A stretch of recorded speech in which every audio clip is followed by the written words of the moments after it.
뷰티라이프 김목사입니다. 출애굽기 10장입니다.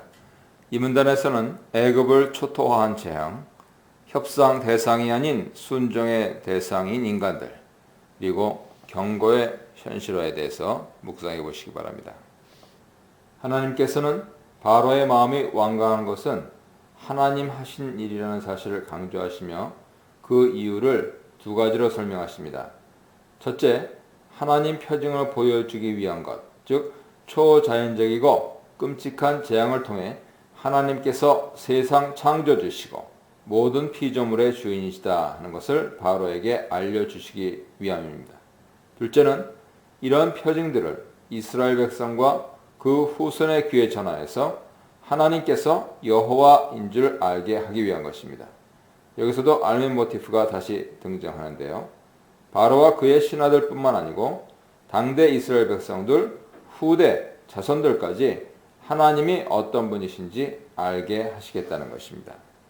하나님께서 모세를 바로에게 보내시며 언제까지 굴복하지 않겠냐 물으십니다. 이것은 바로의 완강한 거절을 질책하는 수사 의문문이죠. 하나님께서는 또다시 내 백성을 보내라고 명령하시면서 재앙을 예고하십니다. 이번에는 내일 바로 영역에 메뚜기를 보내겠다 예고하십니다. 5절과 6절은 메뚜기 재앙에 대한 자세한 설명이죠. 메뚜기가 지면을 완전히 덮어 땅을 볼 수 없을 정도로 엄청난 양이 몰려올 것이고, 둘째는 피해 정도인데 우박을 면하고 남은 것, 즉 9장 31절 이하에서 언급한 밀, 쌀벌이, 이삭과 사람 식량이 될 만한 모든 나무를 모조리 먹어버릴 것이라 경고하십니다. 세 번째는 메뚜기들이 들판에만 있는 것이 아니고 자신들의 경계를 넘어서 사람들의 집안까지 들어가서 집안에 메뚜기가 가득하게 들어올 것이라 하십니다. 마지막으로 이렇게 끔찍한 메뚜기 재앙은 이제까지 처음 보는 무시무시한 것이 될 것이라 경고하십니다. 이 경고를 들은 바로 신하들은 지금까지 경험을 통해 결코 이 말이 빈말이 아니라는 것을 알았습니다. 그렇기 때문에 바로에게 이스라엘 백성들을 내보내라고 요청합니다. 이들은 이스라엘이 더 이상 자신들에게 유익한 존재가 아니고 하나님께서 애굽을 잡기 위한 미끼 역할을 하고 있다 판단했습니다. 그들은 바로의 무지를 질책하는 듯 들립니다. 여기서도 알멘 모티프가 나오죠. 지금 애굽은 하나님께서 계속해서 보내시는 재앙으로 거의 망할 지경이 되었는데 바로는 이런 형편을 모르고 있는 듯 보이는 것이죠. 이렇게 보면 바로는 하나님을 아는 지식도 자신의 나라의 형편을 아는 지식도 없는 하찮은 인물입니다. 이런 모습은 세상 모든 것을 아시고 자기의 백성의 형편을 잘 알고 계신 하나님과 큰 대조를 이루죠.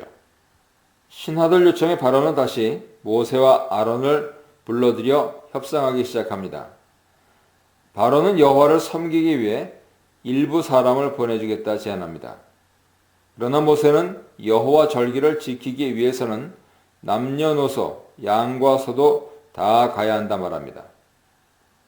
후대 신명기 31장 12절 이하에 반영되어 있죠.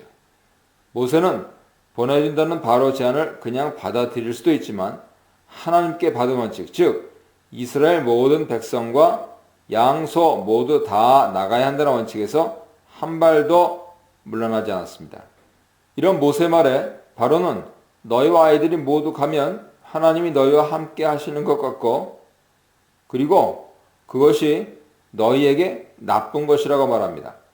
이것은 바로가 여호와를 부정적으로 보고 있음을 알려주는 것이죠. 바로 입장에서 여호와는 재앙의 근원입니다. 바로는 이스라엘 백성 모두를 보내면 여호와께서 그들을 따라가실 것이고, 그러면 재앙의 근원인 여호와께서 이스라엘 백성과 함께 계시는 것이 결코 이스라엘 백성들에게 좋을 것이 없다고 말하고 있는 것이죠. 자신이 이스라엘 백성을 모두 보내지 않는 것이 마치 이스라엘을 위한 것인 양 핑계대고 있습니다. 그러니 장정만 가라고 명령하면서 이것이 자신이 해줄 수 있는 전부라며 내쫓습니다. 여기서 이것이 너희가 구하는 것이니라 하는 표현은 바로가 일방적으로 모세 요구를 장정으로 한정하고 이것이 모세가 구할 수 있는 전부라고 말하고 있는 것입니다. 결국 모세와 바로 협상은 또다시 결렬됐습니다. 하지만 재앙이 계속될수록 모세와 바로 협상이 길어지고 있죠. 이것은 점점 바로가 하나님 힘에 굴복할 수밖에 없는 상황이 되어가고 있다는 것을 나타냅니다. 하나님께서는 다시 모세에게 손을 펴서 메뚜기가 땅에 올라오게 하라 명하셨고 모세가 명령을 따라 지팡이를 들고 손을 펴자 여호와께서 동풍을 일으켜 하루 종일 바람이 불게 하셨고 다음날 아침에 메뚜기들이 동풍을 타고 애굽 땅에 날아오게 됐습니다. 14절은 메뚜기 재앙에 대한 요약으로 그 피해 정도가 너무 심해서 이전에도 없고 이후에도 없을 정도로 평가합니다. 15절은 메뚜기 재앙에 의한 피해를 자세히 설명하는데 메뚜기들이 온 땅을 뒤덮어 어둡게 되었다. 이 어둡게 되었다 이렇게 번역된 하샤크는 어둠, 흑암과 같은 어근이죠. 바로 다음에 나올 흑암 재앙을 예고합니다. 메뚜기들은 우박 재앙에서 남은 밭 채소, 나무 열매를 모두 먹어치워 애굽 땅에서 초록색 풀이 하나도 남지 않게 만들었습니다. 이것은 단순히 애굽의 양식을 모두 없앴다는 것만을 의미하는 것이 아니고 창조시 하나님께서 동물과 인간들을 위해 풀을 만드시기 이전 상태로 돌아갔다 하는 것을 의미하죠. 즉 애굽 재앙은 하나님께서 만들고 유지하고 계신 피주세계를 하나님께서 마음만 먹으면 언제든지 창조 이전 상태로 되돌릴 수 있다는 것을 알려줍니다. 이런 심각한 재앙으로 인해 바로는 모세를 급히 불러 자신이 하나님과 그들에게 죄를 지었다 자복합니다. 이러한 바로 모습은 우박 재앙이 내렸을 때 모습과 동일하죠. 바로는 엄청난 재앙에 서둘러 자신의 잘못을 고백하여 상황을 모면하려 하는 것입니다. 메뚜기들이 애굽에 남은 모든 양식까지 먹어치우는 상황을 보자 이러다가는 모두 굶어서 죽을 수도 있겠다 하는 위협을 느낀 것이죠. 통치자가 해야 될 가장 기본적인 것이 백성들 먹게 해주는 데 있는 것 아닙니까? 그렇기 때문에 재앙을 죽음으로 표현합니다. 그런데 여기서는 바로가 이스라엘을 보내겠다는 말이 없고 모세와 바로의 협상도 없습니다. 이것은 매우 급박한 상황에서 바로가 완전히 백기를 들고 항복한 상황이라는 것을 암시하죠.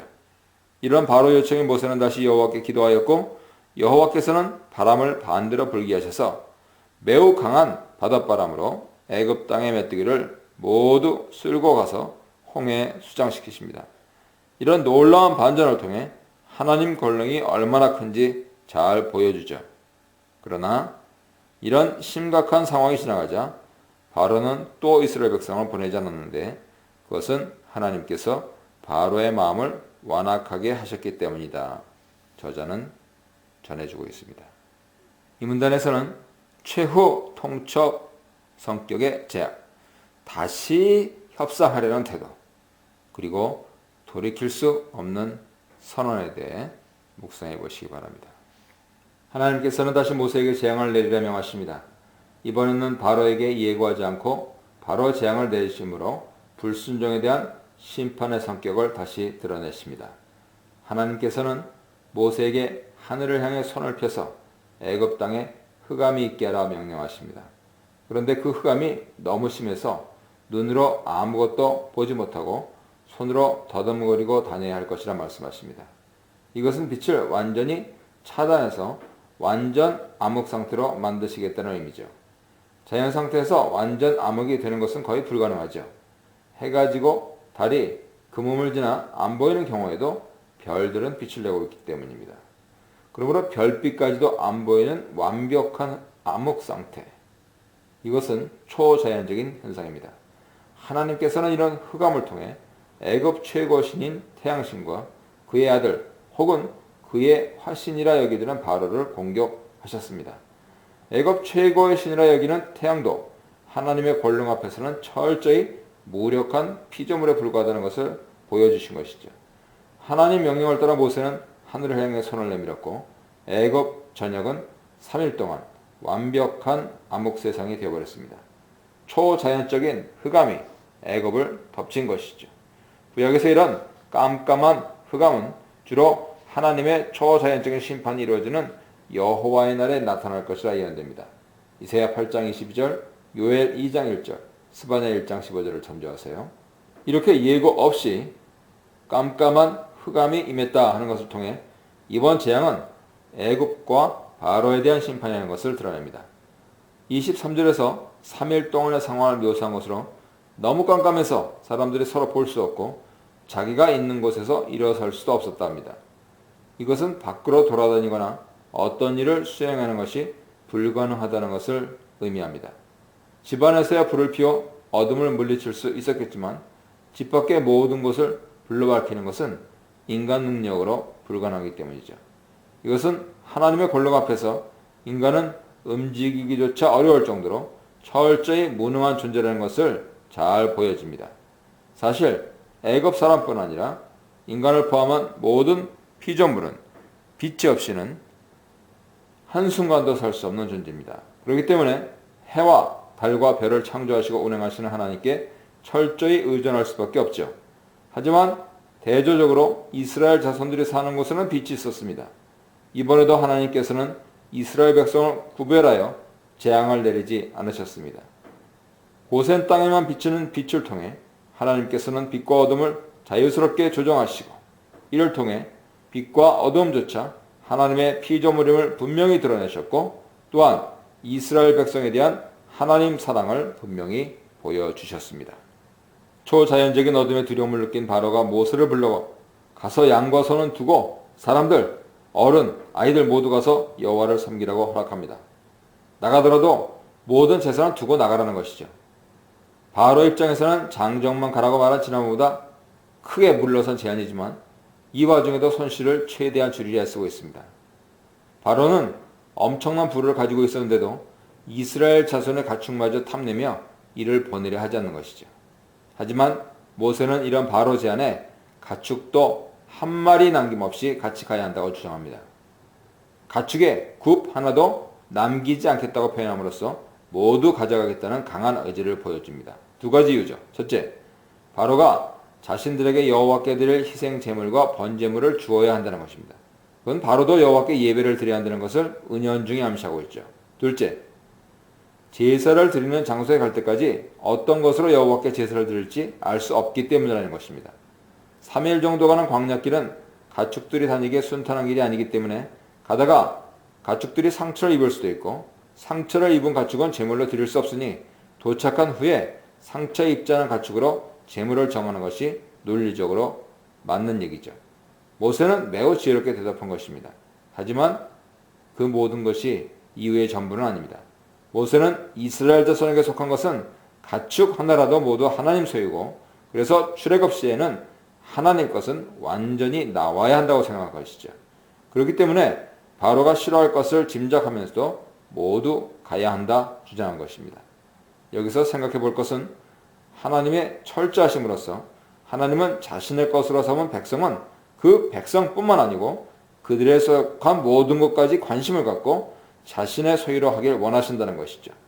우리 몸, 마음뿐 아니라 우리의 물질, 친구, 관계, 사업 모든 것을 하나님 것으로 내어놓고 하나님 말씀에 따라 순종하기를 원하시는 것입니다. 모세에 물러서지 않는 요구에 바로는 또다시 보내는 것을 허락하지 않습니다.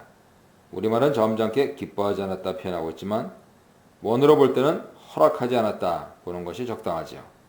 저자는 여호와께서 바로의 마음을 완악하게 만드셨기 때문에 설명합니다. 이제 바로는 이성적으로 판단하기보다는 오직 아집과 오기로 똘똘 뭉쳐 있습니다. 큰 재앙을 계속 당하고도 얼마 되지 않는 재물마저 얻겠다고 또다시 위험을 자초하는 결정을 내린 것입니다. 결국 바로는 모세를 내쫓습니다. 그러면서 다시는 자신의 얼굴을 볼 생각도 하지 말고 다시 보는 날에는 죽을 것이라 엎어놓습니다. 아마 바로의 입장에서 모세는 매우 무섭고 불길한 존재로 여겨졌을 것입니다. 그래서 바로는 한 번만 더 재앙 예고를 가지고 자신 앞에 나타나면 죽여버리겠다 협박한 것이죠.